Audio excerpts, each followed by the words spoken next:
Taking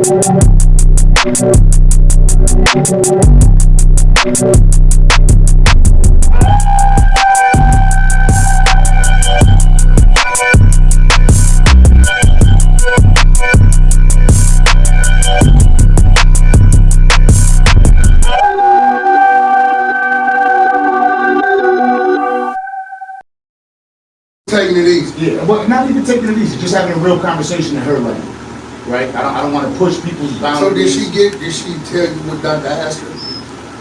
No.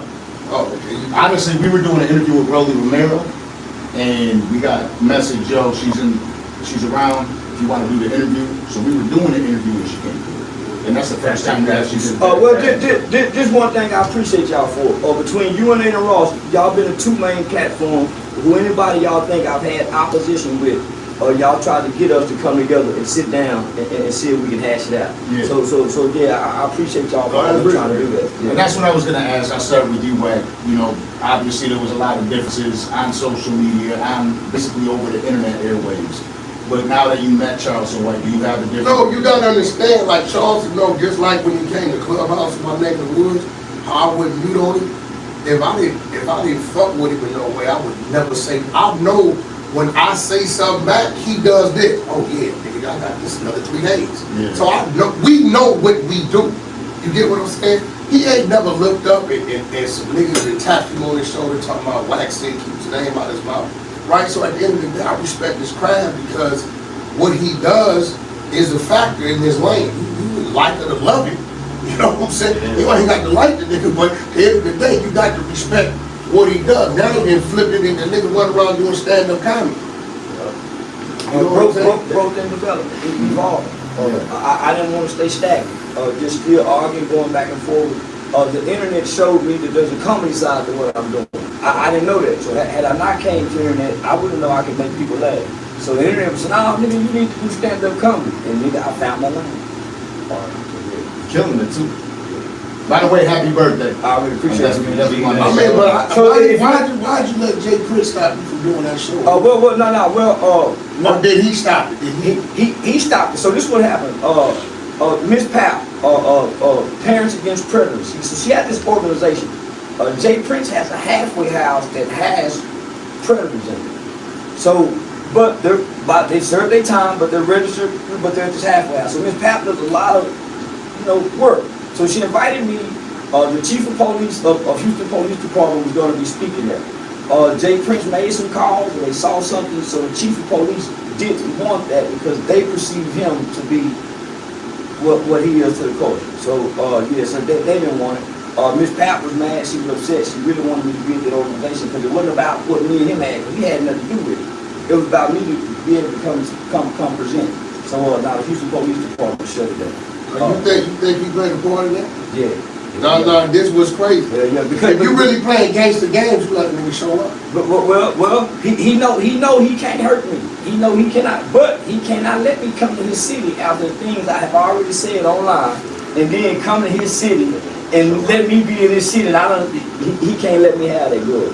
So you don't think he figured out about that studio that you got down there? He ain't found that yet. Yeah, he know what's it. Okay. Yeah, he know what's it. I was wondering. I know where it's at. I know he got it. He know where it's at. Yeah, everybody know where it's at. So subtle with it, bro. This shit crazy. Yeah, everybody know where it's at. Hey man, you know what? You do what light-skinned niggas do. You run late. What's You that? think you special. I gotta leave my godson, you know what I'm saying? Huh? I gotta leave one place early to get to the next place. How old is your godson? You don't know. Oh, nigga, you a rotten That's why motherfucker. this shit matters. When you see them pictures and you know who I am, it's gonna be because of that. Even after this, I got a wedding after this. Yeah, they told me you gotta go to a We wedding. don't stop, bro. Yeah. Don't stop. Yeah, tell them when they get a divorce, call them. They're gonna come sit down and talk to them. I'm gonna say, Uncle Wack sent you a message. Uncle Wack got a message for you. Yo, recently I had Cowboy on the platform. By the way, Charleston, whenever you gotta go. Cowboy. Hold on, What about Cowboy? Yeah, Nips Cowboy. He spoke about you, but when we spoke to him, and he was saying that he's got this spot called Thunderdome, and he wants to invite you there for a squad. I bet he do. You know why? Because the little light he had going on, that motherfucker go. I tell Cowboy, I'm the same nigga you ran into right there in downtown LA When all this shit, a few days, remember I had to go clubhouse fucking over it? 3 days after that, I run into him. And all he wanted to talk about is me helping him open a hot dog stand. Right? But nigga, we could go in any dark alley. Let's do it in the dark alley first, and then let's see if we want to give you the clout. See, we know a nigga would get his ass whooped just to get his name on something. Charleston know any given day he could jump up and say, nigga, let's go. If we're gonna run that play, we're gonna run that play. You know what I'm saying? What the fuck am I giving to a nigga? You got to bring some value to it. It can't be there's one nigga in the ring bringing the bag. Because at that point in time, I want to keep all the money. I can call Charles and say, we finna go on the 3-week run.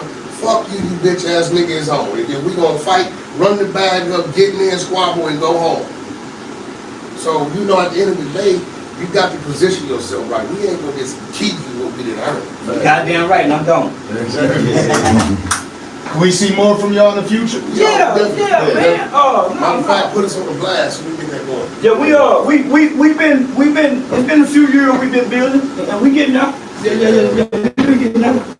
My brother, I appreciate you coming through. All right, Sir. y'all be cool. So, that way, man. 600. Hey, where's your step? I got your number. I'm gonna do Let him position his seat. and then let's do it. Go ahead and stop the stream for right now. Let him position his seat over here. And let's get some fresh air for a second. Then I got the question. I think you'll be good for years. They had some pretty good fights. They had no heavyweights your size in there yet. This shit just went out. Just like yesterday.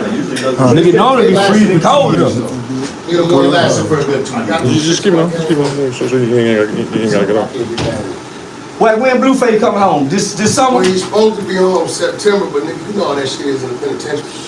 Nigga get home when he get home. You know? He's supposed to get home March of 2024, nigga. And he gonna do him some squabbling. July 2024. He gonna do him some squabbling. You know what I'm saying? So, I was just gonna say, He gonna do some extend that a squabbling. little bit. you know, that nigga Blueface, he quiet, but he a sneaky nigga. And that nigga fight. Yeah. That's the thing. And You once know what niggas I'm know saying? that, I got you. Yeah, already, man. Y'all stay up. We going out the front? I'll open it. We stop recording for a second. Here we go. All right, D.